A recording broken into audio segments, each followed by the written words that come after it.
Akashvani Mangaluru.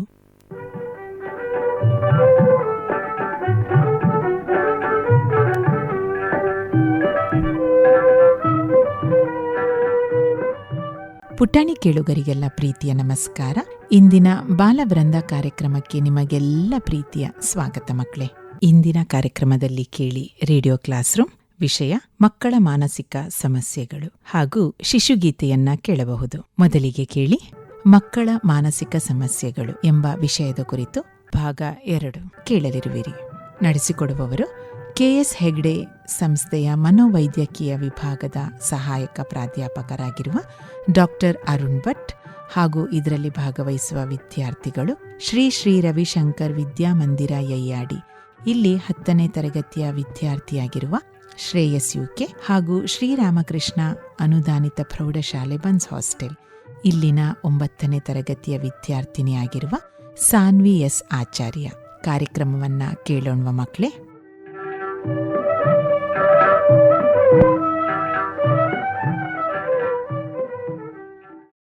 Hi Shreyas. Hi Saanvi, ನೀನೇನು ಇವತ್ತಿಲ್ಲಿ?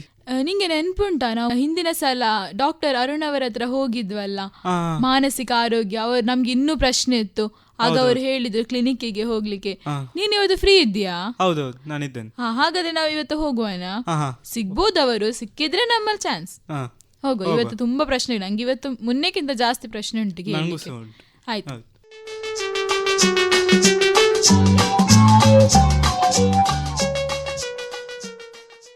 Hi Shreyas. Hi Saanvi. Hi doctor. ನಮಸ್ತೆ doctor. ಮೊನ್ನೆ ಒಂದು ರೌಂಡ್ ನಾವೆಲ್ಲ ಪ್ರಶ್ನೆಗಳನ್ನೆಲ್ಲ ಕೇಳಿದ್ವಿ, ಆನ್ಸರ್ ಎಲ್ಲ ಮಾಡಿದ್ವಿ. ಸೊ ಇನ್ನೂ ಸಹ ನಿಮ್ಮ ಹತ್ರ ತುಂಬಾ ಪ್ರಶ್ನೆಗಳು ಉಂಟು ಅಂತ ಅನಿಸ್ತದೆ. ಖಂಡಿತ ಅದಕ್ಕೋಸ್ಕರವೇ ನಾವಿರೋದು. ಆಯ್ತಾ? ನನ್ನ ಮುಖ್ಯ ಉದ್ದೇಶ ಏನಂದ್ರೆ ಜನರಿಗೆ, ಮಕ್ಕಳಿಗೆ ಅದರಲ್ಲೂ ಮಾನಸಿಕ ಆರೋಗ್ಯದ ಬಗ್ಗೆ ಅರಿವು ಮೂಡಿಸುವಂಥದ್ದು. ಆಯ್ತಾ? ಮೊನ್ನೆ ನಾವು ಈ ಮಾನಸಿಕ ಆರೋಗ್ಯದ ಬಗ್ಗೆ ಮತ್ತೆ ಈ ಬೇಜಾರಾಗುವ ಬಗ್ಗೆ, ಗೇಮಿಂಗ್ ಬಗ್ಗೆ, ಮತ್ತೆ ಯಾವ್ದೆಲ್ಲ ಕೇಳಿದ್ವಿ, ಕೋಪ ಬರುವ ಬಗ್ಗೆ, ಕಾನ್ಸಂಟ್ರೇಷನ್, ಮತ್ತೆ ನಿದ್ರೆಯ ಬಗ್ಗೆ, ಎಕ್ಸಾಮ್ಸ್ ಬಗ್ಗೆ, ಬುಲ್ಲಿಂಗ್ ಬಗ್ಗೆ ಎಲ್ಲ ನಾವು ಮಾತಾಡಿದ್ದೇವಲ್ಲ ಡಾಕ್ಟರ್. ಮತ್ತೆ ನಮ್ಗೆ ಮೊನ್ನೆ ಕಾಂಪಿಟೇಷನ್ ಎಲ್ಲ ಇತ್ತು ಡಾಕ್ಟರ್. ನನ್ನ ಫ್ರೆಂಡ್ ಪಾರ್ಟಿಸಿಪೇಟ್ ಮಾಡ್ಲಿಕ್ಕೆ ಇದ್ಲು. ಅವಳಿಗೆ ಸ್ಟೇಜ್ಗೆ ಹೋಗ್ಲಿಕ್ಕೆ ತುಂಬಾ ನರ್ವಸ್ ಇತ್ತು. ಎಲ್ಲರೂ ಹೇಳ್ದೆ ಸೆಲ್ಫ್ ಕಾನ್ಫಿಡೆನ್ಸ್ ತುಂಬಾ ಕಡಿಮೆ ಇದೆ. ಅದು ಯಾಕೆ ಡಾಕ್ಟರ್ ಕಡಿಮೆ ಆಗುದು? ಹಾಗೆ ಸೆಲ್ಫ್ ಕಾನ್ಫಿಡೆನ್ಸ್ ಅಂದ್ರೆ ಆತ್ಮವಿಶ್ವಾಸ. ಹೌದಾ? ಬಾಡಿ ಬಿಲ್ಡರ್ಸ್ ಅನ್ನೆಲ್ಲ ನೋಡಿದ್ದೀರಾ? ನೋಡಿದೆ. ಅವರಿಗೆ ಸಡನ್ ಆಗಿ ಬಾಡಿ ಬರ್ತದ? ಇಲ್ಲ. ಎಷ್ಟು ವರ್ಷ ಅವರು ಪ್ರಾಕ್ಟೀಸ್ ಮಾಡ್ತಾರೆ? 1-2-3 years. ಸರಿ ವೇಟ್ಸ್ ಎತ್ತುತ್ತಾರೆ. ನಮ್ಮ ಸೆಲ್ಫ್ ಕಾನ್ಫಿಡೆನ್ಸ್ ಅದೇ ತರ ಮಸಲ್. ಅದು ಒಂದೇ ದಿವಸದಲ್ಲಿ ಬರುವುದಲ್ಲ. ನಾವು ಎಷ್ಟು ವರ್ಕೌಟ್ ಮಾಡ್ತೇವೆ ಅಷ್ಟು ಬರ್ತದೆ. ಸೊ ಹೇಗೆ ನಾವು ವರ್ಕೌಟ್ ಮಾಡ್ಬೋದು ಅಂದರೆ, ಹೊಸ ಹೊಸ ವಿಚಾರಗಳನ್ನು ನಾವು ಪ್ರಯೋಗ ಮಾಡೋದು, ನಾವು ನಮ್ಮ ಪ್ರಾಕ್ಟೀಸ್ ಮಾಡೋದು, ಪದೇ ಪ್ರಾಕ್ಟೀಸ್ ಮಾಡಿದರೆ ಕಾನ್ಫಿಡೆನ್ಸ್ ಬರ್ತದೆ. ಈಗ ನಾನು KS ಹೆಗ್ಡೆ ಹಾಸ್ಪಿಟ್ಲಲ್ಲಿ ಅಸಿಸ್ಟೆಂಟ್ ಪ್ರೊಫೆಸರ್. ನಮ್ಮ ಸ್ಟೂಡೆಂಟ್ಸಿಗೆ ಕ್ಲಾಸ್ ತೆಗಿಲಿಕ್ಕೆ ಇರ್ತಿತ್ತು. ಮೊದಲೆಲ್ಲ ಹೋಗುವಾಗ ನನಗೆ 1 ವಾರ ಪ್ರಾಕ್ಟೀಸ್ ಮಾಡಿ ಹೋಗುದು. ಆಯ್ತಾ? ಈಗ ಏನು ಗೊತ್ತುಂಟಾ, ಇವತ್ತು ಹೇಳಿದ್ರೆ ನಾಳೆ ಕ್ಲಾಸ್ ಉಂಟು ಹೇಳಿದ್ರೆ ನಾನು ನಾಳೆ ಬೆಳಿಗ್ಗೆ ಎದ್ದು ಹೋಗುದು, ಮಾತಾಡಿ ಬರ್ತೇನೆ. ಯಾಕೆ? ಕಾನ್ಫಿಡೆನ್ಸ್ ಬಂದಿದೆ. ಯಾಕೆ? ಪ್ರಾಕ್ಟೀಸ್. ಕ್ಲಾಸ್ ತೆಕೊಂಡು ನನ್ನದೇ ಸಬ್ಜೆಕ್ಟ್, ಅದು ಸಹ ಇರಬೇಕು ಕಾನ್ಫಿಡೆನ್ಸ್ ಅಲ್ಲಿ. ಇದು ಈ ವಿಷಯದಲ್ಲಿ ನಾನೇ boss. I am the boss. ನನಗೆ ಗೊತ್ತುಂಟು ಈ ವಿಷಯದಲ್ಲಿ ನಾನು ಏನು ಮಾತಾಡ್ತಿದ್ದೇನೆ, ನನಗೆ ಗೊತ್ತುಂಟು. ಆ ಪಾಸಿಟಿವ್ ಎಫರ್ಮೇಷನ್ ನಾನು ಆಗ ಹೇಳಿದೆಲ್ಲ, ನಮ್ಮ ಮನಸ್ಸಿಗೆ ನಾವು ಪಾಸಿಟಿವ್ ಎಫರ್ಮೇಷನ್ಸ್ ಕೊಡುವಂಥದ್ದು. ಅದು ಮಾಡಿದಾಗ ನಮಗೆ ಆತ್ಮವಿಶ್ವಾಸ ಬೆಳೀತಾ ಹೋಗ್ತದೆ. ಮತ್ತೆ ಸಣ್ಣ ಏನು ವಿನ್ಸ್ ಇದೆ ಅಲ್ಲ, ಅದನ್ನು ಸಹ ಖುಷಿಯಲ್ಲಿ ಸೆಲೆಬ್ರೇಟ್ ಮಾಡೋದು. ಈಗ ಲಾಸ್ಟ್ ಇಯರ್ ನನ್ನ ಮಗ ಇದರಲ್ಲಿ ಯಾವುದು ಸ್ಪೆಲ್ ಬಿಯಲ್ಲಿ ಒಂದು ಟ್ರೋಫಿ ಸಿಕ್ಕಿತ್ತು. ನಾವು ಹೋಗಿ ಸೆಲೆಬ್ರೇಟ್ ಮಾಡಿದೆವು. ಅದೇ ರೀತಿ ಸೆಲೆಬ್ರೇಟಿಂಗ್ ಸ್ಮಾಲ್ ವಿನ್ಸ್. ಆಯ್ತಾ? ಮತ್ತೆ ಈ ಕಂಪೇರಿಂಗ್ ನಾವು ಮಾಡ್ತೇವಲ್ಲ, ಅದನ್ನ ಮಾಡೋದು ಬಿಡ್ಬೇಕು. ಅವರದ್ದು ಮಸಲ್ ಒಳ್ಳೇದುಂಟು, ನನ್ನ ಮಸಲ್ ಒಳ್ಳೆ ಇಲ್ಲ ಹೇಳಿದ್ರೆ ಆಗ್ತದ? ಇಲ್ಲ. ನನ್ನ ಮಸಲ್ ಹೀಗೆ ಉಂಟು, ಇಷ್ಟು ಚಂದ ಉಂಟು, ಇದು ನನ್ನ ಸ್ಟ್ರೆಂತ್. ಕಂಪೇರ್ ಮಾಡೋದು ನಿಲ್ಲಿಸ್ಬೇಕು. ಯಾಕಂದ್ರೆ ಸಮಾಜದಲ್ಲಿ ಒಬ್ಬರಿಗಿಂತ ಇನ್ನೊಬ್ರು ಒಳ್ಳೆ ಇದ್ದೇ ಇರ್ತಾರೆ. ಅರ್ಥ ಆಯ್ತಾ? ಸೊ ನನ್ನ ಒಳ್ಳೇದು ಇಷ್ಟು, ಇನ್ನು ಒಳ್ಳೇದಾಗ್ಲಿಕ್ಕೆ ಟ್ರೈ ಮಾಡ್ತೇನೆ.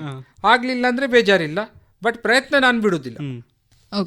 ಈಗ ಶಾಲೆಯಲ್ಲಿ ಮತ್ತೆ ಮನೆಯಲ್ಲಿ ಹಲವಾರು ಕೆಲಸ ಇರುತ್ತದೆ, ಅಂದ್ರೆ ಪ್ರಾಜೆಕ್ಟ್ ಎಲ್ಲ ಕೊಟ್ಟಿರ್ತಾರೆ. ಅದರಲ್ಲಿ ಸಹ ಒಂದು ಎಕ್ಸಾಮು ಆ ತರ ಓದ್ಲಿಕ್ಕೆ ಇದೆಲ್ಲ ಇರ್ತದಲ್ಲ, ಅದನ್ನ ಹೇಗೆ ಹ್ಯಾಂಡಲ್ ಮಾಡ್ಬೋದಂತ. ನೀವು ಶಾಲೆಗೆ ಸ್ಕೂಲ್ ಬ್ಯಾಗ್ ತಗೊಂಡು ಹೋಗ್ತೀರಾ? ಸ್ಕೂಲ್ ಬ್ಯಾಗ್ ಅಲ್ಲಿ ಹೇಗೆ ನೀವು ಬುಕ್ಸ್ ಎಲ್ಲ ಹಾಕ್ತೀರಿ? ಟೈಮ್ ಟೇಬಲ್ ಒಟ್ಟಾರೆ ಹಾಕ್ತೀರಾ? ಇಲ್ಲ ಇಲ್ಲ ಹಾ, ದೊಡ್ಡ ಬುಕ್ ಸಣ್ಣ ಬುಕ್ ಎಲ್ಲ ಇದು ಗಜಿಬಿಜಿ ಇಲ್ಲ ಹಾಕ್ತೀರಾ? ಇಲ್ಲ ಜೋಡಿಸಿ ಗಜಿಬಿಜಿ ಹಾಕಿದ್ರೆ ಏನಾಗ್ತದೆ? ತುಂಬಾ ಹೆವಿ ಹೆವಿ ಆಗ್ತದೆ, ಮತ್ತೆ ಅದು ಬ್ಯಾಗಲ್ಲಿ ಸರಿಯಾಗಿ ಹಿಡಿಯುವುದಿಲ್ಲ. ಚಂದ ಜೋಡಿಸಿ ಹಾಕಿದ್ರೆ ಬ್ಯಾಗಲ್ಲಿ ಹಿಡಿತದೆ. ಹಾಗೆ ಈ ಸ್ಟ್ರೆಸ್, ಈ ಒತ್ತಡಗಳನ್ನು ನಾವು ಹ್ಯಾಂಡಲ್ ಮಾಡೋದು ಹಾಗೆ. ಎಲ್ಲವನ್ನು ಟೈಮ್ ಟೇಬಲ್ ಮಾಡುವಂಥದ್ದು. ಮತ್ತೆ ದೊಡ್ಡ ದೊಡ್ಡ ಬುಕ್ಕನ್ನು ನಾವು ಫಸ್ಟ್ ಮುಗಿಸ್ಬೇಕಲ್ವಾ, ಆಗ ನಮಗೆ ಬ್ಯಾಗಲ್ಲಿ ಸಣ್ಣ ಬುಕ್ ಮಾತ್ರ ಹಾಕ್ಲಿಕ್ಕೆ ಸಿಗ್ತದೆ. ಸೊ ದೊಡ್ಡ ಕೆಲಸಗಳನ್ನು ಫಸ್ಟ್ ಮಾಡಿ ಮುಗಿಸ್ಬೇಕು. ಕೆಲವರು ಏನ್ ಮಾಡ್ತಾರೆ, ಸಣ್ಣ ಈಸಿ ಕೆಲಸ ಬೇಗ ಮುಗಿಸ್ತಾರೆ, ದೊಡ್ಡ ಕೆಲಸ ಲಾಸ್ಟ್ಗೆ ಇಡ್ತಾರೆ. ಲಾಸ್ಟ್ಗೆ ಇಟ್ಟ ಕೂಡಲೇ ಅಯ್ಯೋ ಅದು ಮಾಡ್ಬೇಕಲ್ಲ ಅಂತ ಭಾರ ತುಂಬಾ ಆಗ್ತದೆ.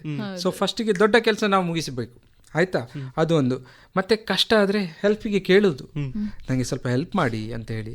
ಅಪ್ಪ ಅಮ್ಮನ ಹತ್ರ ಇರ್ಬೋದು, ಟೀಚರ್ ಹತ್ರ ಇರ್ಬೋದು, ಯಾರು ಬೇಡ ಹೇಳೋದಿಲ್ಲ, ಫ್ರೆಂಡ್ಸ್ ಹತ್ರ ಇರ್ಬೋದು, ಆಯ್ತಾ? ಮತ್ತೆ ಬ್ರೇಕ್ಸ್ ತಗೊಳ್ಳೋದು. ಬ್ಯಾಗ್ ಹೆವಿ ಆದ ಕೂಡಲೇ ಸ್ವಲ್ಪ ಇಟ್ಟು ಕೆಳಗೆ ಸ್ವಲ್ಪ ಬ್ರೇಕ್ ತಗೊಳ್ಬೇಕು. ಮತ್ತೆ ಒಂದು ತಿಳ್ಕೊಳ್ಬೇಕು, ಯಾರು ಸಹ ಪರ್ಫೆಕ್ಟ್ ಇರೋದಿಲ್ಲ, ಆಯ್ತಾ? ನಮ್ಮದೇ ರಬ್ಬರ್ ಬ್ಯಾಂಡ್ ಇದು ಸ್ಟ್ರೆಚಿಂಗ್ ಇರ್ತದೆ, ಆಯ್ತಾ? ಸೊ ಅದು ನೀವು ಗೊತ್ತಾದ್ರೆ ನಿಮ್ಗೆ ಎಲ್ಲ ಒತ್ತಡಗಳನ್ನು ಒಳ್ಳೆ ರೀತಿಯಲ್ಲಿ ನಿರ್ವಹಣೆ ಮಾಡ್ಲಿಕ್ಕೆ ಆಗ್ತದೆ. ಮತ್ತೆ ಇನ್ನೊಂದು ಡಾಕ್ಟರ್, ನಂಗೆ ಈಗ ಎಂತದ್ದು ಎಕ್ಸಾಮ್ ಬರ್ತದೆ ಅಂತ ಹೇಳಿದ್ನಲ್ಲ, ಈಗ ಎಂತ ಇಲ್ಲ, ತಲೆನೋವು ಹೊಟ್ಟೆನೋವು ಎಲ್ಲ ಒಟ್ಟಿಗೆ ಉಂಟು. ನಂಗೆ ಮಾತ್ರ ಅಲ್ಲ, ಫ್ರೆಂಡ್ಸಿಗೂ ಹಾಗೆ ಎಲ್ಲ. ಅದು ಯಾಕೆ ಟೆನ್ಷನ್ ಮಾತ್ರ ಆಗ್ಬೇಕಲ್ಲ, ತಲೆನೋವು ಹೊಟ್ಟೆನೋವು ಯಾಕೆ ಬರುದು ಡಾಕ್ಟರ್? ಟೆನ್ಷನ್ ಎನ್ನುವಂತ ಪದ ಅಂದ್ರೆ ಏನು ಹೇಳು? Tension, stress. ಟೆನ್ಷನ್ ಅಂದ್ರೆ ಏನು? ಅಂದ್ರೆ ಅದರ ಅರ್ಥ ಏನು? ಟೆನ್ಷನ್ ಪದದ ಅರ್ಥ ಏನು? ಟೆನ್ಷನ್ ಒಂದು ಹೆದರಿಕೆ. ಟೆನ್ಷನ್ ಅಂದ್ರೆ ಟೈಟ್.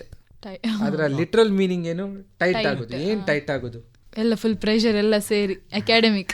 ಟೆನ್ಷನ್ ಎನ್ನುವಂತ ಪದ ಎಂತಂದ್ರೆ, ನಾನಾಗ ಹೇಳಿದ್ದೆಲ್ಲ, ಈ ಇದರದ್ದು ಕಾಮ್ ಮೋಡ್ ಮತ್ತೆ ಫೈಟ್ ಮೋಡ್.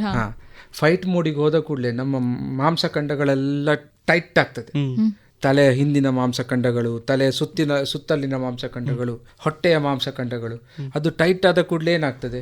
ಈಗ ನೀವೇ ನೋಡಿ, ಕೈ ಮುಂದೆ ಚಾಚಿ ಕೈ ಮುಷ್ಟಿ ಕಟ್ಟಿದ್ರ, ತುಂಬಾ ಹೊತ್ತು ಕಟ್ಟಿದಾಗ ಏನಾಗ್ತದೆ? ನೋವು ಶುರು ಆಗ್ತದೆ. ಇಮ್ಯಾಜಿನ್ ಅದೇ ಆಗುದು ನಮ್ಮ ಬಾಡಿಯಲ್ಲಿ. ಸ್ಟ್ರೆಸ್ ಆದಾಗ ನಮ್ಮ ಬಾಡಿಯ ಮಾಂಸಖಂಡಗಳು ಸ್ಟಿಫ್ ಆಗ್ತದೆ, ಟೈಟ್ ಆಗ್ತದೆ, ಆಗ ನೋವು ಕಾಣಿಸ್ಕೊಳ್ಳುದು. ಸೊ ನಾವೇನ್ ಮಾಡ್ಬೇಕು? ಫೈಟ್ ಮೋಡಿಂದ ಕಾಮ್ ಮೋಡಿಗೆ ಹೇಗೆ ಬರುದು? ಈಗ ನಾನು ಇಲ್ಲಿದ್ದೇನೆ, ನನಗೆ ಎಷ್ಟಾಗ್ತದೆ ಅಷ್ಟು ನಾನು ಮಾಡ್ತೇನೆ, ಒಳ್ಳೆ ಪ್ರಯತ್ನ ಕೊಡ್ತೇನೆ, ಡೀಪ್ ಬ್ರೀದಿಂಗ್ ಮಾಡುದು. ಇವತ್ತಿದ್ದು ಇಲ್ಲಿಗೆ, ನಾಳೆದು ನಾಳೆಗೆ, ನಿನ್ನೆದು ನಿನ್ನೆಗೆ. ಆಗ ಆಟೋಮ್ಯಾಟಿಕಲಿ ನೀವು ಕಾಮ್ ಮೋಡಿಗೆ ಬರ್ತೀರಿ, ಎಲ್ಲವನ್ನು ಒಳ್ಳೆ ರೀತಿಯಲ್ಲಿ ನಿಭಾಯಿಸ್ಲಿಕ್ಕೆ ಆಗ್ತದೆ. ಈಗ ನಾನು ತುಂಬಾ ಓದ್ತೇನೆ ಅಂದ್ರೆ ಅದೆಲ್ಲ ಒಂದ್ಸಲ ಫುಲ್ ಆಗಿರ್ತದೆ, ಮತ್ತೆ ಸಡನ್ ನೆನಪು ಹೋಗ್ತದೆ ಸ್ವಲ್ಪ ಹೊತ್ತಲ್ಲಿ. ಅದೇ ಯಾಕೆ? ಸಿನಿಮಾ ನೋಡುವಾಗ ನಾವು ಫುಲ್ ಗಮನ ಇಡ್ತೇವೆ, ಗಮನ ಇಟ್ಟಾಗ ನಮಗೆಲ್ಲ ನೆನಪಿರ್ತದೆ. ಹಾಗೆ ಇಲ್ಲಿ ಸಹ ನಾವು ಓದುವಾಗ ತುಂಬ ಓದುದಲ್ಲ, ಸ್ವಲ್ಪ ಸ್ವಲ್ಪ ಸ್ವಲ್ಪ ಸ್ವಲ್ಪ ಬ್ರೇಕ್ ತಗೊಂಡು ಓದುದು. ಆಗ ಏನಾಗ್ತದೆ? ನೆನಪಲ್ಲಿ ಜಾಸ್ತಿ ಉಳಿತದೆ. ನಾವು ರಿವೈಸ್ ಮಾಡದಿದ್ರೆ ನೆನಪುಳಿಯುವುದಿಲ್ಲ, ಮೊಬೈಲ್ ಹತ್ರದಲ್ಲಿ ಇದ್ದುಕೊಂಡು ಓದಿದ್ರೆ ನೆನಪುಳಿಯುವುದಿಲ್ಲ, ಎತ್ತು ಉಚ್ಚೆ ಹೊಯ್ದಾಗಿ ಓದಿದ್ರೆ ನೆನಪುಳಿಯುವುದಿಲ್ಲ. ಸಣ್ಣ ಸಣ್ಣ ಓದುದು, ಮತ್ತೆ ರಿವೈಸ್ ಮಾಡುದು. ಇನ್ನೊಂದು ನನಗೆ ಭಾರಿ ಇಷ್ಟದ, ನಾನು ಏನು ಮಾಡ್ತಿದ್ದೆ ಗೊತ್ತುಂಟ ಶಾಲೆಯಲ್ಲಿ? ನನಗೆ ಪ್ರಾಣಿಗಳಂದ್ರೆ ಭಾರಿ ಇಷ್ಟ. ನಾನು ಪ್ರಾಣಿಗಳ ಬಗ್ಗೆ ತಿಳ್ಕೊಳ್ತೇನಲ್ಲ, ನಾನು ಶಾಲೆಯಲ್ಲಿ ಹೋಗಿ ನನ್ನ ಫ್ರೆಂಡ್ಸಿಗೆ ಹೇಳೋದು. ಅವರಿಗೆ ಹೇಳೋದಕ್ಕಿಂತ ಜಾಸ್ತಿ ನಾನು ಹೇಳ್ಕೊಳ್ತೇನಲ್ಲ, ಅದು ನನಗೆ ನೆನಪಲ್ಲಿ ಉಳಿಯುತ್ತದೆ. Teaching others. ಸೊ ನಾನು ಅದನ್ನು ಹಂಚಿಕೊಳ್ಳೋದು ಯಾಕೆ? ಅವರಿಗೆ ಗೊತ್ತಾಗೋದು ಸೆಕೆಂಡ್ರಿ, ನನಗೆ ನೆನಪುಳಿತದೆ. ಸೊ ಪದೇ ಪದೇ ಅದನ್ನು ಹೇಳಿಕೊಡುವಾಗ ನೆನಪುಳಿತದೆ, ಆಯ್ತಾ? ಮತ್ತೆ ನಿದ್ರೆ ಸರಿ ಮಾಡಬೇಕು. ಎಕ್ಸಾಮ್ ಟೈಮಲ್ಲಿ ನಿದ್ರೆ ಬಿಡಬಾರ್ದು. ಯಾಕೆಂದ್ರೆ ನಿದ್ರೆ ಮಾಡುವಾಗ ನಾವು ಏನು ಓದಿರ್ತೇವಲ್ಲ, ಅದು ಶಾರ್ಟ್ ಟರ್ಮ್ ಮೆಮರಿಯಿಂದ ಲಾಂಗ್ ಟರ್ಮ್ ಮೆಮರಿಗೆ, ಅಂದ್ರೆ ಅದು ನೆನಪು ಗಟ್ಟಿ ಆಗ್ಲಿಕ್ಕೆ, ಸಿಮೆಂಟ್ ಹಾಕಿ ಗಟ್ಟಿ ಮಾಡ್ಲಿಕ್ಕೆ ನಿದ್ದೆ ಅಗತ್ಯ. ನಿದ್ದೆ ಮಾಡದಿದ್ರೆ ಅದು ಆಗುದಿಲ್ಲ, ಆಯ್ತಾ? ಹಾಗಾದ್ರೆ ನಾವು ಲೇಟ್ ನೈಟ್ ಎಲ್ಲ ಸ್ಟಡಿ ಮಾಡಬಾರ್ದು. ಲೇಟ್ ನೈಟ್ ಸ್ಟಡಿ ಮಾಡಬಾರ್ದು. ಕರೆಕ್ಟಾಗಿ ಓದಿ ಟೈಮ್ ಟೇಬಲ್ ಇಟ್ಟು ಓದಿದ್ರೆ ನಿಮ್ಗೆ ಆಗ್ತದೆ. ಮತ್ತೆ ರಾತ್ರಿ ಸರಿಯಾದ ಟೈಮಿಗೆ ನಿದ್ದೆ ಮಾಡೋದು, ಬೆಳಿಗ್ಗೆ ಎದ್ದ ತಕ್ಷಣ ತಿಂಡಿ ಎಲ್ಲ ತಿನ್ನೋದು, ಸ್ವಲ್ಪ ಬೇಕಿದ್ರೆ ಪೇಪರ್ ಪುನಃ ರಿವೈಸ್, ಏನ್ ಹೇಳ್ತಾರೆ, ಪೇಪರ್ ಅನ್ನು ಫ್ಲಿಪ್ ಮಾಡ್ತಾ ರಿವೈಸ್ ಮಾಡೋದು, ಎಕ್ಸಾಮ್ ಹೋಗಿ ಬರೆಯುವುದು. ಪೆನ್ ಹಿಡಿದ ಕೂಡಲೇ ಎಲ್ಲ ನೆನಪು ಬರ್ಲಿಕ್ಕೆ ಶುರು ಆಗ್ತದೆ. ಅದು ನಿಮ್ಗೆ ಅಂತಲ್ಲ, ನನಗೂ ಆಗ್ತಿತ್ತು ಆ ಥರ. ಈಗ ಪೇರೆಂಟ್ಸ್ ಜಾಸ್ತಿ ಎಕ್ಸ್ಪೆಕ್ಟೇಷನ್ ಮಾಡ್ತಾರೆ ನಮ್ಮಿಂದ, ಓದಿ ಅದು ಜಾಸ್ತಿ ಮಾರ್ಕ್ಸ್ ತೆಗಿಲಿಕ್ಕೆ. ಅದನ್ನು ಹೇಗೆ ಮ್ಯಾನೇಜ್ ಮಾಡೋದಂತ? ಎಕ್ಸ್ಪೆಕ್ಟೇಷನ್ಸ್ ಮತ್ತೆ ರಿಯಾಲಿಟಿ ವ್ಯತ್ಯಾಸ ಇರ್ತದೆ, ಹೌದಲ್ಲ? ಫಸ್ಟ್ ಅದಕ್ಕೆ ನೀವೇನಂದ್ರೆ, ನಿಮ್ಮ ಪೇರೆಂಟ್ಸ್ ಒಟ್ಟಿಗೆ ನಿಮ್ಮ ಕಾನ್ವರ್ಸೇಷನ್ ಓಪನ್ ಆಗಿರಬೇಕು. ಅವ್ರ ಹತ್ರ ಆನೆಸ್ಟ್ ಆಗಿ ಅವ್ರ ಹತ್ರ ಹೇಳಿ, ನೋಡಿಯಪ್ಪ, ನೋಡಿಯಮ್ಮ, ನಾನು ಪ್ರಯತ್ನ ಮಾಡ್ತೇನೆ, ನನಗೆ ನಿಮ್ಮ ಎಕ್ಸ್ಪೆಕ್ಟೇಷನ್ ಬಗ್ಗೆ ರೆಸ್ಪೆಕ್ಟ್ ಇದೆ, ನನಗೆ ನಿಮ್ಮ ಎಕ್ಸ್ಪೆಕ್ಟೇಷನ್ ಮೀಟ್ ಮಾಡಲಿಕ್ಕೆ ಆಸಕ್ತಿ ಇದೆ, ಇಷ್ಟ ಇದೆ, ಆದರೆ ನನ್ನ ಕೈಯಲ್ಲಿ ಆಗುವಷ್ಟು ಪ್ರಯತ್ನ ಮಾಡ್ತೇನೆ. ಆಗದಿದ್ದರೆ ನನ್ನ ಪ್ರಯತ್ನಕ್ಕೆ ನೀವು ಬೆಲೆ ಕೊಡಬೇಕು, ಆನೆಸ್ಟ್ ಆಗಿ ಮಾತಾಡೋದು. ಮತ್ತು ನೀವು ಏನು ಮಾಡ್ತೀರಿ ಪ್ರಯತ್ನ ಅದರದ್ದು ಪ್ರೂಫ್ ಬೇಕು. ಹೇಳಿದರೆ ಸಾಕಾಗೋದಿಲ್ಲ. ನೋಡಿ ನನ್ನ ಟೈಮ್ ಟೇಬಲ್ ಹೀಗೆಲ್ಲ ಹಾಕಿದ್ದೇನೆ ಅಪ್ಪ, ನೋಡಿ ಈ ಥರ ಎಲ್ಲ ನಾನು ಓದೋ ಪ್ಲ್ಯಾನಲ್ಲಿದ್ದೇನೆ, ಇಷ್ಟು ಓದಿದ್ದೇನೆ, ಇಷ್ಟು ಪ್ರೋಗ್ರೆಸ್ ಆಗಿದೆ, ಮತ್ತು ರಿಯಲಿಸ್ಟಿಕ್ ಆಗಿ ನಾನು ಇಷ್ಟು ಮಾಡಲಿಕ್ಕೆ ಆಗ್ತದೆ ಅಂತ ಹೇಳಿ, ಆಯಿತಾ. ಮತ್ತು ಅವರಿಗೆ ಸಹ ಒಂದು ವಿಷಯ ಹೇಳಬೇಕು, ನೀವು ನನಗೆ ಸಪೋರ್ಟ್ ಮಾಡಿದರೆ ನಿಮ್ಮ ಎಕ್ಸ್ಪೆಕ್ಟೇಷನ್ ಮೀಟ್ ಮಾಡಲಿಕ್ಕೆ ಸುಲಭ ಆಗ್ತದೆ. ಒತ್ತಡ ಹೇರಿದರೆ ಕಷ್ಟ ಆಗ್ತದೆ. ಯಾಕಂದರೆ ನಾವು ನಿಮ್ಮ ಮಕ್ಕಳಾಗಿರ್ಬೋದು, ಬಟ್ ನಾವು ಸಹ ಮನುಷ್ಯರೇ ಅಲ್ವಾ, ಅದು ಅವ್ರು ಅರ್ಥ ಮಾಡೋದು. ಯಾಕಂದರೆ ಮಕ್ಕಳು ಅಂದರೆ ನಮ್ಮ ಇದು ಅಂತಲ್ಲ, ಮಕ್ಕಳು ಸಹ ಅವರು ಸಹ ಮನುಷ್ಯರೇ ಅಲ್ವಾ. ನಾವು ನಮ್ಮ ಫ್ರೆಂಡ್ಸ್ ಒಟ್ಟಿಗೆ ಆ ಒತ್ತಡ ಇರುವುದಿಲ್ಲ, ಯಾಕೆ ಆ ಪ್ರೆಷರ್ ಇರುವುದಿಲ್ಲ, ಅವ್ರು ಸಪೋರ್ಟ್ ಕೊಡ್ತಾರೆ. ಅದೇ ರೀತಿ ನಿಮ್ಮ ತಂದೆ ತಾಯಿಯವರೊಟ್ಟಿಗೆ ಸಹ ನೀವು ಮೂರ ಫ್ರೆಂಡ್ಶಿಪ್ ಅಲ್ಲಿ ಇದ್ರೆ ಆ ಒತ್ತಡ ಹೋಗಿ ಸಪೋರ್ಟ್ ಆಗ್ತದೆ. ಮತ್ತೆ ನಮ್ಮ ಸ್ಕೂಲಲ್ಲಿ ಈಗ ಸೀನಿಯರ್ಸ್ನವರು, ಅವರಿಗೆ ಸೀನಿಯರ್ 10th ಒಂದು ಗ್ರೂಪ್ ಉಂಟು, ಫುಲ್ ಬುಲ್ಲಿಂಗ್ ಮಾಡುದು. ಅವರಿಗೆ ನಾವು ಎಂತ ಮಾಡುದ, ಈಗ ನಾವು ಚೆನ್ನಾಗಿ ಓದಿದ್ರೆ ಅವಳಿಗೆ ಓಡ್ತಾನೆ ಇತ್ತಲ್ಲ, ಡಾನ್ಸ್ ಮಾಡಿದ್ರೆ ಅವಳೆಂತ ಡಾನ್ಸ್ ಮಾಡ್ಲಿಕ್ಕೆ ಗೊತ್ತಿಲ್ಲ ಆದ್ರೂ ಡಾನ್ಸ್ ಮಾಡ್ತಾಳೆ. ಹೀಗೆ ಬುಲ್ಲಿಂಗ್ ತುಂಬಾ ನಡೀತಾ ಉಂಟು. ಈಗ ಯಾರಾದ್ರೂ ಬುಲ್ಲಿಂಗ್ ಮಾಡಿದ್ರೆ ನಾವು ಹೇಗೆ ಎದುರಿಸ್ಬೇಕು ಅವರನ್ನು? ಈ ರೋಡಲ್ಲಿ ನಾವು ನೋಡ್ತೇವೆ ಕೆಲವೊಮ್ಮೆ ರೇಸಿಂಗ್ ಮಾಡುದು. ಆಕ್ಚುಲಿ ಈಗ ನಾವು ಒಂದು ಸ್ಪೀಡಲ್ಲಿ ಹೋಗ್ತಾ ಇರ್ತೇವೆ, ಕೆಲವರು ಬೈಕ್ ಸೊಯ್ ಸೊಯ್ ಸೊಯ್ ಅಂತ ಸೌಂಡ್ ಮಾಡಿಕೊಂಡು ಹೋಗ್ತಾರೆ. ಆಕ್ಚುಲಿ ಅದು ಒಂದು ರೀತಿಯ ಬುಲ್ಲಿಂಗೆ. ಅವ್ರು ಯಾಕೆ ಮಾಡ್ತಾರೆ ಗೊತ್ತುಂಟಾ? ಅವರಲ್ಲಿ ಇನ್ಫೀರಿಯಾರಿಟಿ ಕಾಂಪ್ಲೆಕ್ಸ್ ಇರ್ತದೆ. ಅದನ್ನು ಇನ್ಫೀರಿಯಾರಿಟಿ ಕಾಂಪ್ಲೆಕ್ಸ್ ಅವರಲ್ಲಿ ಒಂದು ಕೀಳರಿಮೆ ಇರ್ತದೆ. ಈಗ ಒಬ್ಬ ಹುಷಾರ್ನವ ಇರ್ತಾನೆ, ಒಬ್ಬ ಹುಷಾರಿಲ್ಲದವ ಇರ್ತಾನೆ ಅಂತ ಅನ್ಸ್ಕೊಳ್ಳಿ. ಹುಷಾರಿದ್ದವನು ಮಾರ್ಕ್ಸ್ ಅಲ್ಲಿ ತೆಗಿತಾನೆ, ಹುಷಾರಿಲ್ಲದವರು ಯಾವ ರೀತಿಯಲ್ಲಿ ಅವರದ್ದು ತೋರಿಸ್ಬೇಕು, ಅವರಿಗೊಂದು ಕೀಳರಿಮೆ ಇರ್ತದೆ. ಸೊ ಆ ಬೇಜಾರನ್ನು ಯಾವ ರೀತಿಯಲ್ಲಿ ವ್ಯಕ್ತಪಡಿಸ್ತಾರೆ ಅವರು? ಬುಲ್ಲಿಂಗ್ ಮಾಡಿ. ಅರ್ಥ ಆಯ್ತಾ? ಈಗ ಫಾಸ್ಟ್ ಹೋಗೋರು ಅವರ ಕೀಳರಿಮೆಯನ್ನು ಕಡಿಮೆ ಮಾಡ್ಲಿಕ್ಕೋಸ್ಕರ ಫಾಸ್ಟ್ ಹೋಗುದು. ನಾನು ನೋಡಿ ಇಲ್ಲಿ ಗ್ರೇಟ್ ಇದ್ದೇನೆ. ಸೊ ನಿಜವಾಗಿ ಹೇಳುದಾದ್ರೆ ಬುಲ್ಲಿ ಮಾಡ್ತಾರಲ್ಲ, ಅವರಿಗೆ ಒಂದು ರೀತಿಯಲ್ಲಿ ಕೀಳರಿಮೆ ಇರ್ತದೆ. ಅವರಿಗೆ ಏನೋ ಒಂದು ಸಮಸ್ಯೆ ಇರ್ತದೆ, ಅವರ ಮನೆಯಲ್ಲಿ ಸಮಸ್ಯೆ ಇರ್ಬೋದು, ಅವರ ಅಪ್ಪ ಅಮ್ಮನೊಟ್ಟಿಗೆ ಏನೋ ಸಮಸ್ಯೆ ಇರ್ಬೋದು, ಅವರ ಕಲಿಕೆಯಲ್ಲಿ ಅವರು ಹಿಂದೆ ಇರ್ಬೋದು.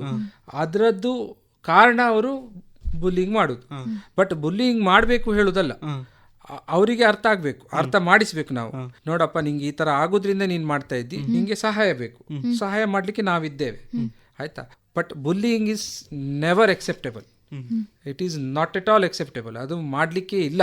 ಸೊ ಬುಲ್ಲಿಂಗ್ ಆಗುವಾಗ ಏನು ಮಾಡಬೇಕು? ಒಂದು ಟೀಚರ್ಸ್ ಅಥವಾ ಪೇರೆಂಟ್ಸಿಗೆ ಹೇಳಲೇಬೇಕು. ಕೆಲವು ಮಕ್ಕಳು ಅದನ್ನು ಅಡಗಿಸಿಡ್ತಾರೆ.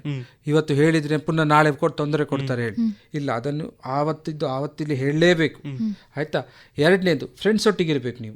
ಯಾಕೆ ಗೊತ್ತುಂಟಾ? ಬುಲ್ಲಿಂಗ್ ಮಾಡೋದು ಈಗ ನೋಡು, ಒಂದು ಪ್ರಾಣಿ ಸಹ, ಕಾಡು ಪ್ರಾಣಿ ಸಹ ನೀವು ಗ್ರೂಪಲ್ಲಿ ಇದ್ರೆ ಅಟ್ಯಾಕ್ ಮಾಡೋದಿಲ್ಲ, ಒಬ್ಬರೇ ಇದ್ರೆ ಅಟ್ಯಾಕ್ ಮಾಡೋದು. ಸೊ ನೀವು ಫ್ರೆಂಡ್ಸ್ ಒಟ್ಟಿಗೆ ಇದ್ದಾಗ ನೀವು ಸ್ಟ್ರಾಂಗ್ ಇರ್ತೀರಿ, ಆಯ್ತಾ. ಅದು ಎರಡನೇ ವಿಚಾರ. ಮೂರನೇದು, ಫೈಟ್ ಬ್ಯಾಕ್ ಮಾಡ್ಲಿಕ್ಕಿಲ್ಲ. ಅವ್ರೇನೇ ಹೇಳಿದ್ರೆ ಕೇಳಿಕೊಂಡು ಆಚೆ ಬರೋದು. ಏನೋ ಬಂದ್ರೆ ನೀವು ಪೆಟ್ಟಿಗೆ ಹೋಗ್ಲಿಕ್ಕಿಲ್ಲ, ಆಯ್ತಾ. ಮತ್ತೆ ಕಾಮಾಗಿ ಕಾನ್ಫಿಡೆಂಟ್ಲಿ ನಿನ್ಗೇನು ನೋಡು, ನೀನು ಈ ಥರ ಮಾಡ್ತಾ ಇದ್ದಿ, ಅದು ಸರಿಯಲ್ಲ, ನನಗೆ ಅದರಿಂದ ಬೇಸರ ಆಗ್ತಾ ಉಂಟು, ಏನೋ ತೊಂದರೆ ಉಂಟಾ, ನಾವು ಮಾತಾಡುವ, ನಿನಗೆ ಸಹಾಯ ಮಾಡಲಿಕ್ಕೆ ನಾವು ರೆಡಿ ಇದ್ದೇವೆ, ಫ್ರೆಂಡ್ಸ್ ಆಗಿ ಮಾತಾಡುವ. ಆಗ ಕೆಲವರು ಕೇಳ್ತಾರೆ, ಆಯ್ತಾ. ಮತ್ತೆ ಸಪೋರ್ಟ್ ತಗೊಳ್ಬೇಕು, ಆಯ್ತಾ. ಸರಿ ಡಾಕ್ಟರ್. ಮತ್ತೆ ಅಲ್ಲ, ನಂಗೆ ಇನ್ನೊಂದುಂಟು ಕೇಳಲಿಕ್ಕೆ. ಈಗ ಟಿವಿಯಲ್ಲಿ ನಾನು ಮುನ್ನೆಯಿಂದ ನಂಗೆ ಈಗಲದೊಂದು ಗೊಂದಲ, ಟಿವಿಯಲ್ಲೆಲ್ಲ ಮಾನಸಿಕ ಆರೋಗ್ಯ ಶಾಕ್ ಟ್ರೀಟ್ಮೆಂಟ್ ಕೊಡ್ತಾರಲ್ಲ, ನಾನು ಆಲ್ಮೋಸ್ಟ್ ಎಲ್ಲರೂ ಹೇಳ್ತಾ ಇದ್ದೆ ಅದು ಕರೆಂಟ್ ಪಾಸ್ ಮಾಡ್ತಾರೆ.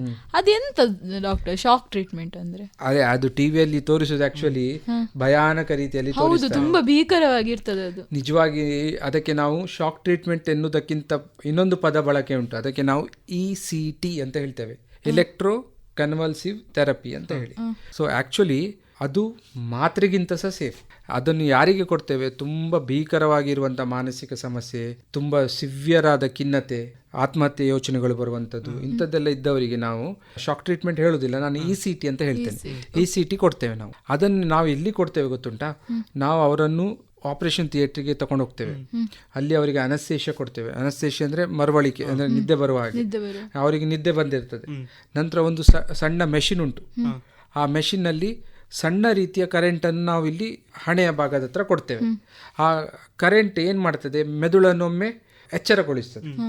ಒಂದು ರೀತಿಯಲ್ಲಿ ಫಿಟ್ಸ್ ಥರ ಬರ್ತದೆ. ಫಿಟ್ಸ್ ಅಂದರೆ ನಾವು ಇಲ್ಲಿ ನೋಡುವ ಹಾಗೆ ಫಿಟ್ಸ್ ಬರೋದಿಲ್ಲ.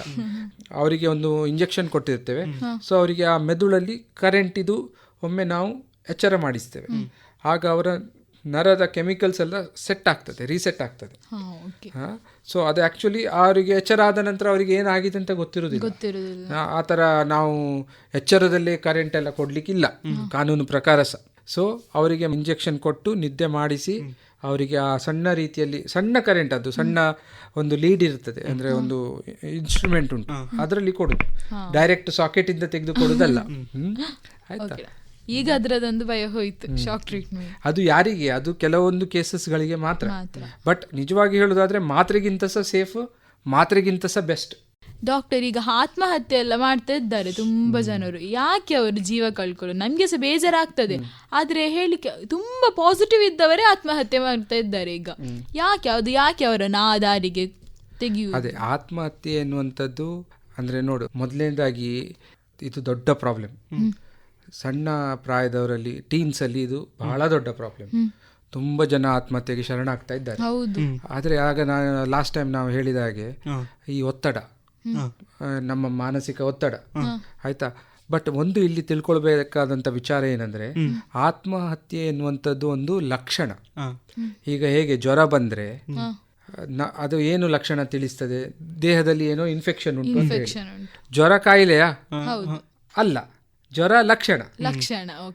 ಅದು ರೋಗ ಲಕ್ಷಣ, ಕಾಯಿಲೆಯ ಲಕ್ಷಣ. ಮಲೇರಿಯಾ ಇರ್ಬೋದು, ಹೊಟ್ಟೆ ಹಾಳಾಗಿರ್ಬೋದು, ಡೆಂಗ್ಯೂ ಇರ್ಬೋದು. ಸೊ ಜ್ವರ ಎನ್ನುವಂಥದ್ದು ಲಕ್ಷಣಕ್ಕೆ ನಾವು ಟ್ರೀಟ್ಮೆಂಟ್ ಕೊಡ್ಲಿಕ್ಕೆ ಆಗ್ತದಾ? ಕಾಯಿಲೆಗೆ ಟ್ರೀಟ್ಮೆಂಟ್ ಕೊಡುದಾ, ಲಕ್ಷಣಕ್ಕೆ ಟ್ರೀಟ್ಮೆಂಟ್ ಕೊಡುದಾ? ಮಲೇರಿಯಾಕ್ಕೆ ನಾವು ಟ್ರೀಟ್ಮೆಂಟ್ ಕೊಡ್ತೇವಾ, ಜ್ವರಕ್ಕೆ ಟ್ರೀಟ್ಮೆಂಟ್ ಕೊಡ್ತೇವಾ? ಮಲೇರಿಯಾಕ್ಕೆ, ಜ್ವರಕ್ಕೆ ಕಡಿಮೆ ಮಾಡಲಿಕ್ಕೆ ಕೊಡ್ತೇವೆ, ಹೌದು. ಬಟ್ ಟ್ರೀಟ್ಮೆಂಟ್ ನಾವು ಕೊಡಬೇಕಾದದ್ದು ಅದರ ಮೂಲ ಕಾರಣ. ಹಾಗೆ ಆತ್ಮಹತ್ಯೆ ಎನ್ನುವಂಥದ್ದು ಒಂದು ಲಕ್ಷಣ, ಅದರ ಮೂಲ ಕಾರಣ ಏನು ಅಂತ ನಾವು ತಿಳ್ಕೊಳ್ಬೇಕು. ಸೊ ಮೂಲ ಕಾರಣಗಳು ಬಹಳಷ್ಟು ಇರ್ಬೋದು. ಒಂದು ಏನಂದ್ರೆ ಖಿನ್ನತೆ, ಇನ್ನು ಏನಂದ್ರೆ ಒತ್ತಡ, ಇನ್ನು ಮನೆಯಲ್ಲಿ ಬಹಳಷ್ಟು ಅಂತ ಹೇಳ್ತಾರೆ ಅವರ ಜೀವನದಲ್ಲಿ ಆಗುವಂಥ ಏರುಪೇರುಗಳಿರ್ಬೋದು, ಅವರ ಸಂಬಂಧಿಕರೊಟ್ಟಿಗೆ ತೊಂದರೆಗಳಿರ್ಬೋದು, ಮತ್ತು ಈ ಮಾದಕ ವಸ್ತುಗಳ ಉಪಯೋಗ ಇರಬಹುದು, ಅಥವಾ ಕೆಲವೊಮ್ಮೆ ಇಂಪಲ್ಸಿವ್ ಅಂದ್ರೆ ಏನು, ಯೋಚನೆ ಮಾಡದೆ ದುಡುಕುವಂತ ನಿರ್ಧಾರ, ಇದೆಲ್ಲ ಆತ್ಮಹತ್ಯೆಗಳಿಗೆ ಕಾರಣ ಆಗ್ತದೆ.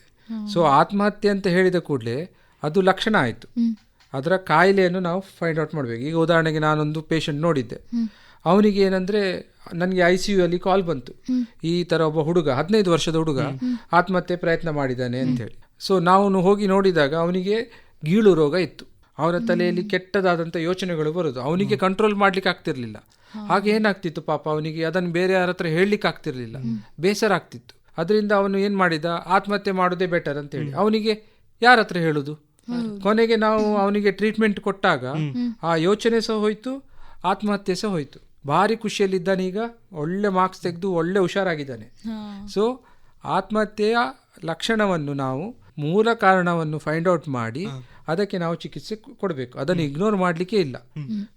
ಕೆಲವರು ಮಾತಾಡ್ತಾರೆ, ಇನ್ನು ನಾನಿರುವುದಿಲ್ಲ, ನಾನು ಇನ್ನು ನೀವು ಇದು ಆಗುವಾಗ ನಾನು ಇರುವುದಿಲ್ಲ, ಅಥವಾ ಸಡನ್ ಆಗಿ ಎಲ್ಲ ಫ್ರೆಂಡ್ಸ್ ಹತ್ರ ಇವ್ರ ಹತ್ರ ಮಾತಾಡೋದು. ಆಗ ನಮಗೆ ಕೂಡಲೇ ನಾವು ಎಚ್ಚರ ಆಗಬೇಕು, ಏನೂ ರಾಂಗ್ ಉಂಟಲ್ಲ, ಈ ಥರ ವರ್ತನೆ ಮಾಡ್ತಾ ಇದ್ದಾವೆ. ಆಗ ಲಾಸ್ಟ್ ಟೈಮ್ ನಾನು ಹೇಳಿದಾಗೆ, ಭಾವನೆ, ವರ್ತನೆ, ಯೋಚನೆ. ಸಡನ್ ಈ ರೀತಿ ವರ್ತನೆ ಮಾಡುವ ಹುಡುಗ ಅಥವಾ ಹುಡುಗಿ ಬೇರೆ ರೀತಿ ವರ್ತನೆ ಮಾಡ್ತಾ ಇದ್ದಾರೆ ಅಂತ ಹೇಳುವಾಗ ನಮಗೆ ಬಲ್ಬ್ ಆನ್ ಆಗಬೇಕು.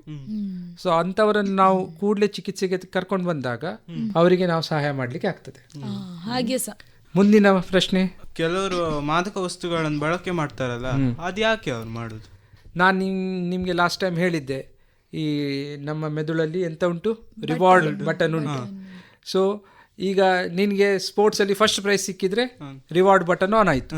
ಸೊ ನೆಕ್ಸ್ಟ್ ಟೈಮ್ ನಿಮಗೆ ಪುನಃ ಫಸ್ಟ್ ಪ್ರೈಸಿಗೆ ನೀನು ಟ್ರೈ ಮಾಡ್ತಿ. ನಿನಗೆ ಶಾಲೆಯಲ್ಲಿ ಫಸ್ಟ್ ರ್ಯಾಂಕ್ ಬಂತು, ನಿಮಗೆ ರಿವಾರ್ಡ್ ಬಟನ್ ಆನ್ ಆಯಿತು, ಪುನಃ ನೀನು ನೆಕ್ಸ್ಟ್ ಟೈಮ್ ಫಸ್ಟ್ ರ್ಯಾಂಕಿಗೆ ಟ್ರೈ ಮಾಡ್ತಿ. ಸೊ ಆದರೆ ಅಷ್ಟು ಕಷ್ಟಪಡಬೇಕು ನಾವು, ಎಫರ್ಟ್ಸ್ ಹಾಕಬೇಕು. ಈ ಮಾದಕ ವಸ್ತುಗಳು ಏನಾಗ್ತದೆ, ಒಂದು ಸಲ ತಗೊಂಡ ಕೂಡಲೇ ಅಲ್ಲೇ ಟೈ ಆನ್ ಆಗ್ತದೆ.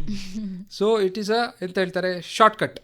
ಪ್ರಯತ್ನ ಮಾಡೋದು ಬೆಟರ್, ಕೆಲವರು ಶಾರ್ಟ್ ಕಟ್ ತಗೊಳ್ತಾರೆ, ಪ್ರಯತ್ನ ಮಾಡಲಿಕ್ಕೆ ಬೇಡ ಹೇಳಿ. ಸೊ ಇದು ಹೈಜಾಕ್ ಆಗ್ತದೆ. ಹೈಜಾಕ್ ಆದ ಕೂಡಲೇ ಏನು, ಅವರಿಗೆ ಒಂದು ಸಲ ತಗೊಂಡ ಕೂಡಲೇ ಅಲ್ಲಿ ಮೆದುಳಲ್ಲಿ ಬಟನ್ ಆನ್ ಆಯಿತು, ನೆಕ್ಸ್ಟ್ ಟೈಮ್ ತಗೊಳ್ಬೇಕು ಅಂತ ಅನಿಸ್ತದೆ. ಪುನಃ ನೆಕ್ಸ್ಟ್ ಟೈಮ್ ಮಾಡಿ ಅವರು ಅದಕ್ಕೆ ಅಡಿಕ್ಟ್ ಆಗಿ ಬಿಡ್ತಾರೆ. ಅಂದರೆ ಈ ಮಾದಕ ವಸ್ತುಗಳಲ್ಲಿ ತುಂಬ ಉಂಟು. ಕಾಫಿ ಸಹ ಒಂದು ರೀತಿಯ ಮಾದಕ ವಸ್ತು. ಕಾಫಿ ಟೀ ಕುಡಿತೀರಾ? ನಾನು ಕಾಫಿ ಅದು ಸಹ ಎರಡು ಸಹ ಮಾದಕ ವಸ್ತುವೇ. ನಂತರ ಆದರೆ ಚೂರಿಗೆ ಕುಡಿಯೋದು ನಾವು. ಕೆಲವರಿಗೆ ಕಂಟ್ರೋಲ್ ಇಲ್ಲ, ದಿನಕ್ಕೆ 10-15 ಗ್ಲಾಸ್ ಕುಡಿತಾರೆ, ಅದು ಅಡಿಕ್ಷನ್. ಈಗ ಬೀಡಿ, ಸಿಗರೇಟ್, ತಂಬಾಕು, ಗುಟ್ಕಾ, ಚೈನಿ ಮತ್ತು ಆಲ್ಕೋಹಾಲ್, ಡ್ರಗ್ಸ್, ಗಾಂಜಾ ಗೀಂಜಾ ಅಂತೆಲ್ಲ ಹೇಳಿ ತುಂಬ ಉಂಟು. ಅದರ ಬಗ್ಗೆ ನಾನು ಹೇಳೋದಿಲ್ಲ, ಯಾಕಂದ್ರೆ ನಿಮಗೆ ಅದರ ಬಗ್ಗೆ ಈಗ ಅಗತ್ಯ ಇಲ್ಲ. ಬಟ್ ಅದರ ಬಗ್ಗೆ ನಿಮಗೆ ಅರಿವಿರಬೇಕು. ಯಾಕಂದರೆ ಮುಂದೆ ಹೋಗುವಾಗ ನಿಮ್ಮ ಕಂಪೆನಿ ಕೆಲವರು ಯೂಸ್ ಮಾಡ್ತಾ ಇರ್ಬೋದು, ಅವ್ರು ನಿಮಗೆ ಕೊಡ್ಬೋದು ಎಕ್ಸ್ಪೆರಿಮೆಂಟೇಷನ್ಗೆ, ಪ್ರಯೋಗ ಮಾಡ, ಏನಾಗೋದಿಲ್ಲ ನೋಡ, ಒಳ್ಳೆ ಗಮ್ಮತ್ತಾಗ್ತದೆ ಹೇಳಿ. ಆಗ ನಿಮ್ಮಲ್ಲಿ ಒಂದು ವಿವೇಚನೆ ಇರಬೇಕು, ಅದು ಮಾಡಬೇಕಾ ಬೇಡವಾ, ಮಾಡೋದ್ರಿಂದ ಏನು ಲಾಭ, ಮಾಡದಿದ್ರೆ ಏನು ಲಾಭ. ಆ ವಿವೇಚನೆಯನ್ನು ಬೆಳೆಸಲಿಕ್ಕೋಸ್ಕರ ನಾನು ಈ ಮಾಹಿತಿ ಕೊಡೋದು. ಯಾಕಂದರೆ ನಾಳೆ ಅಂಥ ಫ್ರೆಂಡ್ಸ್ ಸಿಕ್ಕಿದಾಗ ಅದರಿಂದ ದೂರ ಇರುವಂಥ ವಿವೇಚನೆಯನ್ನು ನೀವು ಈಗಲೇ ಬೆಳೆಸಬೇಕು. Okay doctor. ಸರಿ ಡಾಕ್ಟರ್, ನಿಮ್ಮಿಂದ ತುಂಬಾ ಮಾಹಿತಿ ಸಿಕ್ಕಿದೆ ಇದು ಮಾನಸಿಕ ಇದರ ಬಗ್ಗೆ. ಧನ್ಯವಾದಗಳು. ನನಗೆ ಸಹ ತುಂಬ ಹೆಲ್ಪ್ ಆಯಿತು ಡಾಕ್ಟರ್. ತುಂಬ ಗೊಂದಲಗಳಿತ್ತು ಮನಸ್ಸಲ್ಲಿ, ಯಾರ ಹತ್ರ ಹೇಳೋದು ಅಂದರೆ ಎಲ್ಲ ಅಪ್ಪ ಅಮ್ಮ ಹತ್ರ ಹೇಳಲಿಕ್ಕೆ ಆಗೋದಿಲ್ಲ, ಯಾರಾದರೂ ಒಬ್ರು ಹತ್ರ ಹೇಳಿದರೆ ಎಲ್ಲ ಸರಿ ಆಗ್ತದೆ. ಇನ್ನು ನಾವು ನಿಮ್ಮ ಕ್ಲಿನಿಕ್ಗೆ ವಿಸಿಟ್ ಕೊಡ್ಬೋದಲ್ಲ? ಖಂಡಿತ, ಗೊತ್ತುಂಟಲ್ಲ ನನ್ನ ಕ್ಲಿನಿಕ್, ಯಾವ ಟೈಮಲ್ಲೂ ಬಂದು ನನ್ನನ್ನು ಭೇಟಿ ಮಾಡ್ಬೋದು. ಆಯ್ತು ಡಾಕ್ಟರ್. ಆಯ್ತಾ? ನನಗೆ ಖುಷಿಯೇ ಇಂಥ ಪ್ರಶ್ನೆಗಳಿಗೆ ಉತ್ತರ ಕೊಡಲಿಕ್ಕೆ. ಆಯ್ತಾ? ಧನ್ಯವಾದಗಳು. Thank you doctor. ಆಯ್ತು. ಇದುವರೆಗೆ ರೇಡಿಯೋ ಕ್ಲಾಸ್ ರೂಮ್ನಲ್ಲಿ ಮಕ್ಕಳ ಮಾನಸಿಕ ಸಮಸ್ಯೆಗಳು ಎಂಬ ವಿಷಯದ ಕುರಿತಾಗಿ ಭಾಗ 2 ಕೇಳಿದಿರಿ. ನಡೆಸಿಕೊಟ್ಟವರು KS ಹೆಗ್ಡೆ ಸಂಸ್ಥೆಯಲ್ಲಿ ಮನೋವೈದ್ಯಕೀಯ ವಿಭಾಗದ ಸಹಾಯಕ ಪ್ರಾಧ್ಯಾಪಕರಾಗಿರುವ ಡಾಕ್ಟರ್ ಅರುಣ್ ಭಟ್ ಹಾಗೂ ಇದರಲ್ಲಿ ಭಾಗವಹಿಸಿದ ವಿದ್ಯಾರ್ಥಿಗಳು ಶ್ರೀ ರವಿಶಂಕರ್ ವಿದ್ಯಾಮಂದಿರ ಯಯ್ಯಾಡಿ, ಇಲ್ಲಿ 10ನೇ ತರಗತಿಯ ವಿದ್ಯಾರ್ಥಿಯಾಗಿರುವ ಶ್ರೇಯಸ್ UK ಹಾಗೂ ಶ್ರೀರಾಮಕೃಷ್ಣ ಅನುದಾನಿತ ಪ್ರೌಢಶಾಲೆ ಬನ್ಸ್ ಹಾಸ್ಟೆಲ್, ಇಲ್ಲಿ 9ನೇ ತರಗತಿಯ ವಿದ್ಯಾರ್ಥಿನಿಯಾಗಿರುವ ಸಾನ್ವಿ S ಆಚಾರ್ಯ. ಈಗ ಕೇಳಿ ಶಿಶುಗೀತೆ.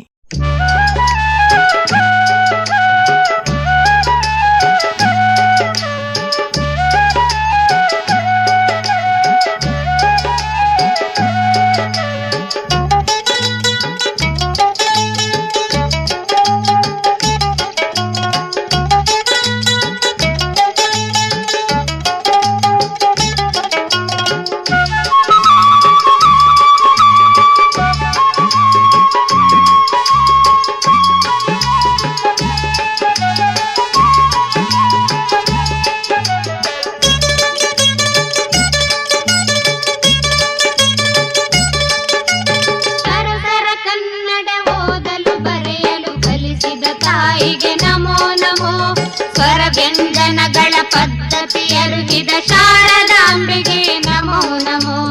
ಸರಸರ ಕನ್ನಡ ಓದಲು ಬರೆಯಲು ಕಲಿಸಿದ ತಾಯಿಗೆ ನಮೋ ನಮೋ. ಸ್ವರ ವ್ಯಂಜನಗಳ ಪದ್ಧತಿ ಅರುಗಿದ ಶಾರದಾಂಬೆಗೆ ನಮೋ ನಮೋ.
ವ್ಯಂಜನಗಳ ಪದ್ಧತಿ ಅರುಗಿದ ಶಾರದಾಂಬೆಗೆ ನಮೋ ನಮೋ.